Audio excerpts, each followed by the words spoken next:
Okay. So, in order to sketch, I have my inspiration of Aesop's Fables and the mountainous gorge. Remember, I am going to set the setting, but I am not going to show characters. I'm not going to show any moving, living aspects in my image, because later I'll be putting creatures into it, right? Or activating it with other assets. So our job is as a concept setting designers. And so looking at the reference I find, it looks like old Aesop's Fables, they have a lot of kind of big oak trees. Really bummed that my tablet's not updating. So I'd like to be able to use it to sketch. So these kind of trees, these kind of vegetation, these kind of rocky landscapes, and a lot of just these kind of European oak trees. We also have a lot of those in San Antonio. So I'm thinking I want to have a foreground that's kind of a riverbank with some vegetation. And I found this riverside picture while I was looking for bridges. I'm not going to use that bridge at all, but I like this rocky outcrop as an immediate foreground that goes into water. And it makes the water look a little treacherous. So as I compose that into a set rectangle, I'm going to put that into the foreground. So you can see that here. The river, the rocky outcrop. And then I want to add to that with a tree. And I haven't found the tree yet. I haven't even searched for it. So I'll remind you how to find good source images. But the tree is going to go there. And then I like this big mountainous gorge. That's going to rise up from the river. Give me that nice silhouette with the sky on one side. And then on the other side, I'm going to use this mountainous gorge where that bridge connects, and I'll erase the people and I'll make that bridge go between them. Right? And I'm going to have to find a top of that mountain to transition into the background. So I'm going to use this image for that. And then I can put taller mountains, these kind of purple mountains, majesty, this ridge in the background here. So I have all of these different aspects that I can use.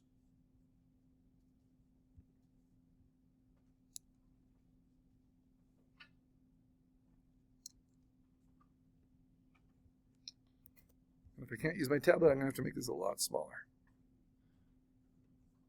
So you want at least 5 different sources. And you want to think in terms of foreground, which is the tree in this riverbank.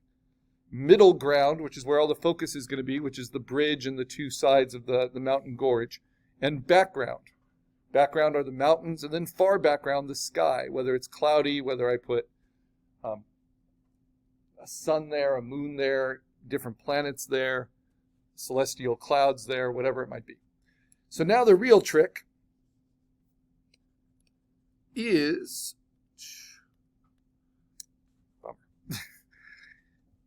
can I compose that same scene into a vertical?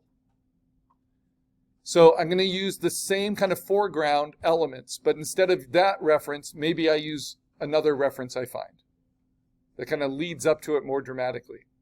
So instead of it being by a river, we're kind of going up these stairs and then looking up at the gorge.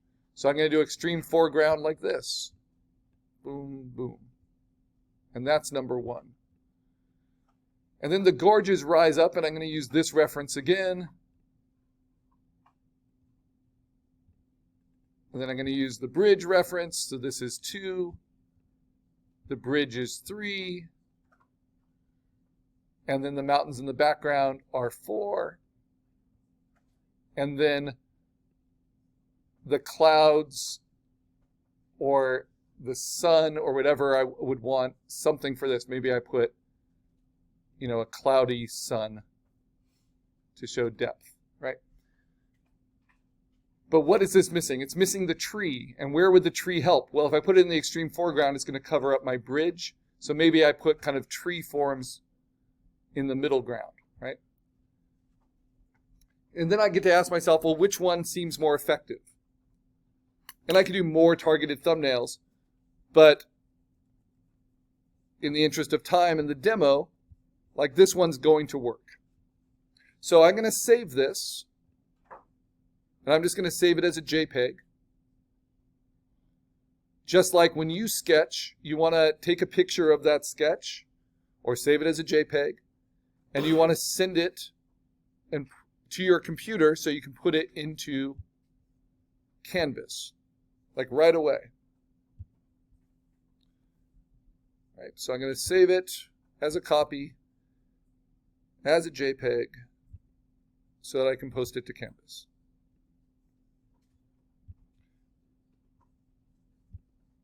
My sketch.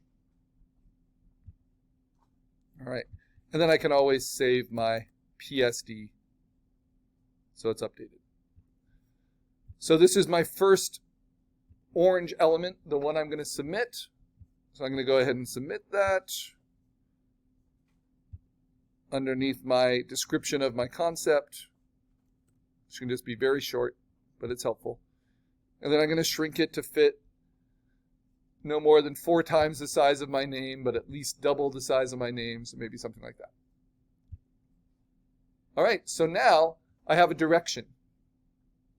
I get to choose which of these landscapes is most effective, and I'm going to choose this one.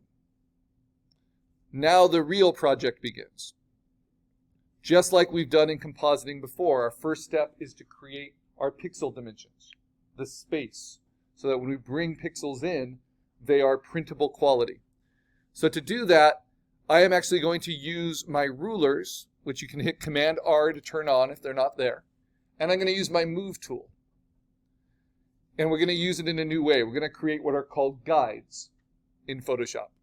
And you can do this in Photopea as well. You can turn rulers on the same way in Photopea. You use the Move tool. To create a guide with the Move tool, you click on the ruler. And then you drag. So I'm going to click and drag out from the ruler and create a guide at the top of my sketch. Because I do these thumbnails so quickly, it doesn't really matter if they're horizontal and vertical, right?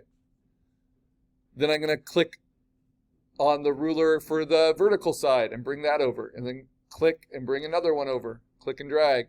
And then click on the top and bring the bottom down. So this is my framing in of my landscape. Now I'm going to use a tool which is a dangerous tool. So I want you to always use it with guides so you know what you're trying to do. And that is the crop tool. The crop tool is the only tool in Photoshop that will absolutely get rid of information, right? That you can't see what it's getting rid of. Whereas like the eraser, other tools get rid of information, but you're controlling it all the time. So how the crop tool works is if you click on it, you'll get these tool options. And if the ratio has anything filled into it, you want to hit clear. And then you're going to drag these corners and they're going to snap to your guide. So instead of drawing a box, because you can get into a lot of trouble erasing your pixels with the crop tool. Now when I hit return, it will get rid of all the information except that sketch, right? Now, because I know this is the aspect ratio that I want to start building my landscape, I'm going to make this printable dimensions. So what are the minimum printable dimensions for this class? A little louder. 8 by 10 minimum by how many pixels per inch? By at least 300, which is standard minimum print. So because Photoshop's a really powerful tool, because I'm finding most of my references from Pixabay, which are really large references, I can go larger than that. I can go up to, I say 19 inches, but I'm going to go up to 14 inches. And when I do that, it's 14 by 7. So that's actually not big enough, because I need it to be at least 8 by something, right? So I'm going to actually make the height 11 inches. And so my project's going to be 11 by 21 inches. Notice that resample is checked. And then I'm going to change the resolution, not from from 72, which is standard minimum screen resolution, to 300, which is print resolution, right? Now you can see what that did to my sketch. Made it really blurry, but this is just for planning, like we used our emoji screen grab before. If I hit Command 0, it will fit it all on the screen. And now I need to grow space around it. So this is now printable, which means if I bring any of my reference in to the project, like I know I want this foreground, right? It's like bringing a magazine page to collage in, and I can place it, and that kind of fits with where I wanted it, right? I can transform it, Command T, and stretch it, but the problem is I can only see what's on my picture plane. And when I actually do a traditional collage, I use the whole desk and put my cutouts around where I actually want to place them, right? So we need to build what's called working space. So to do that, after I've set my image size, after I've cropped to my sketch and have at least 8 by 10 by at least 300, so nothing lower than 8 inches, right, by 300, then I'm going to go to image canvas size. This grows around your image, right? And I'm going to increase the inches. Notice this is not pixels. And I'm going to increase them to a standard, which is 40 inches wide by 30 inches tall. And I want you to know those dimensions because that's the largest printable dimensions of professional printing presses. Okay? 30 by 40 inches. And instead of the extension color being white, I'm going to make it gray, but I don't think it's going to matter. But the gray helps me see it a little bit more clearly. All right, so I have my sketch, and then I have this workable area, just like I have my sketch as a plan for the collage in the middle of my drafting table. And now I have a drafting table where I can move these elements around. So the first task is to bring in the different elements. And I know I want to use this one. So I'm going to bring it in. And it's huge. I know it doesn't need to be that big. It comes from Pixabay. It's like 5,000 pixels. So I'm just going to quickly shrink it down, but I'm going to keep it as a smart object.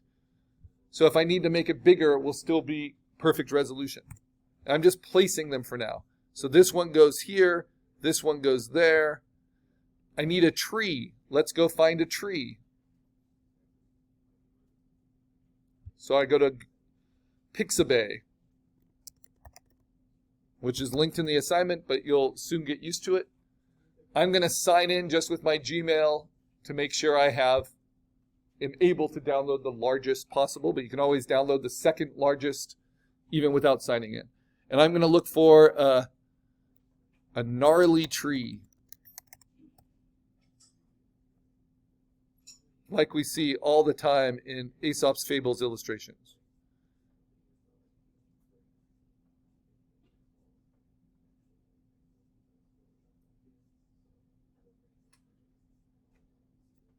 And sometimes I'll just do this. There are thousands of pages, right? So I'll say next page, but then I'll actually type in, instead of page 2, I'm going to do page 255. Because people have been contributing gnarly trees to Pixabay for a long time. Now the problem with Pixabay, this is a decision they've made in their kind of search algorithm, is they're optimized to give you more results, but not the most controllable results, right? So I like this one. This is a Joshua tree. And I like how it has kind of half in light, half in shadow. But if I search Pixabay for something more specific than gnarly tree, because what I'm getting is I'm getting trees, and then I'm getting gnarly, and then I'm getting both, right? It's just giving me as many results as possible. So if I look for Joshua tree, that might be a little bit more specific, and the ones where they both overlap will come up first, right? But then there'll still be thousands of results because tree is in there. Does that make sense? Whereas Google Images, it prioritizes